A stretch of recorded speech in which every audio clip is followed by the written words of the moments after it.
you should be ashamed of yourself. Well, damn, I agree with that. If you're a racist, you should be ashamed of yourself, and you should change that behavior. If you're fat, maybe you should be ashamed of yourself.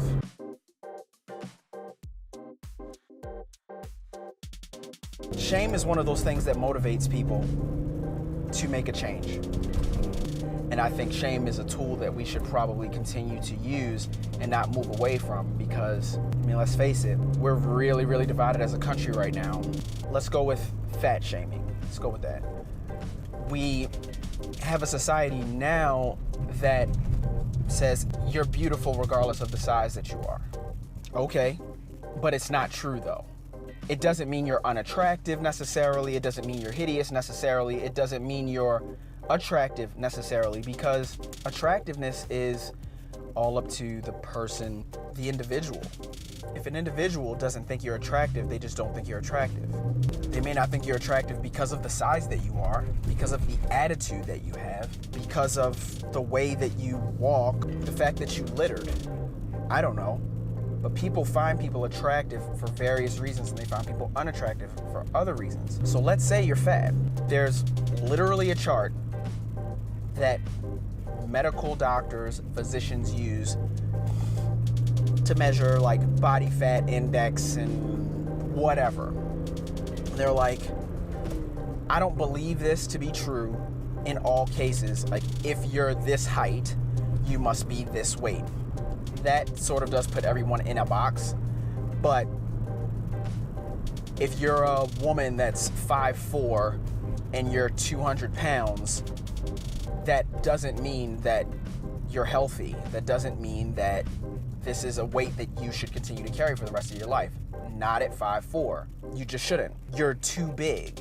Like me, I'm a guy and I'm only 5'11", and I was about 190 almost, and that's not as heavy as I've been. I mean, I've been bigger, muscular bigger, I've been fat bigger, but being that weight, when I would go in to get a physical, I'm like, I didn't look terrible in my clothes, but the doctor would tell me things like, hey, you know, we gotta get your weight down a little bit. You know, you're outside of the range of someone that is your age and your height. I'm like, okay. I felt a little bit ashamed of it. But I knew I was carrying extra weight, and I knew I needed to do something about it, so I was going to. But the doctor didn't necessarily make me feel ashamed because of those facts. I mean, he went into conversations about diabetes and history of blood pressure in my family and stuff like that. It's like, you know, that was a little bit scary, but also, this video isn't about things being scary, scaring yourself into change. This video is about shaming. And when I was that weight, and I wasn't super muscular, because 190 on my frame, all muscle, it looks a lot different than 190 on my frame, fat. But going to the pool, I was a little bit ashamed taking my shirt off. And I didn't want to feel that shame, so I made a change. And that's what happens. Certain things make you ashamed, and it makes you make a change. I'm not saying that it's right. All I'm saying is shame can motivate.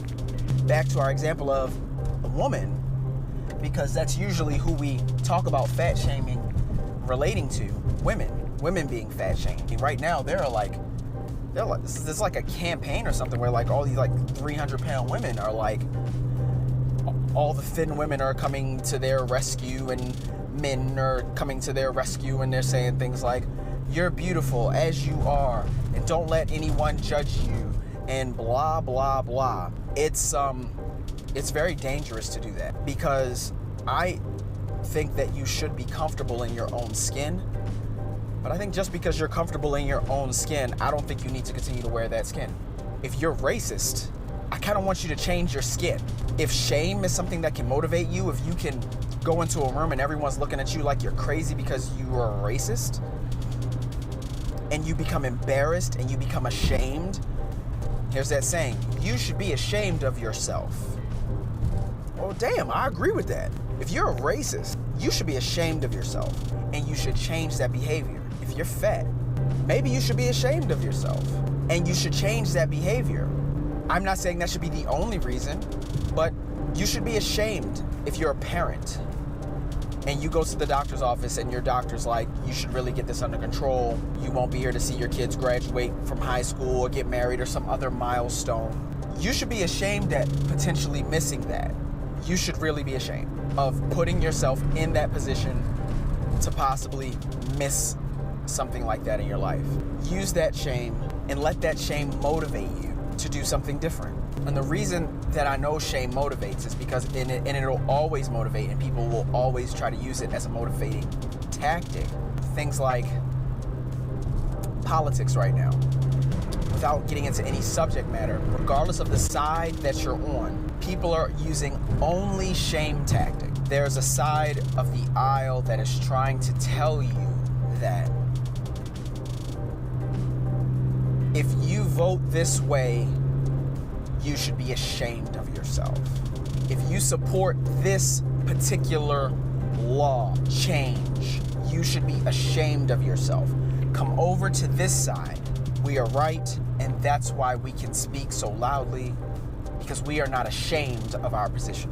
Shame is definitely a tactic that's being used. So I say, if shame is something that can motivate you, you should let shame motivate you.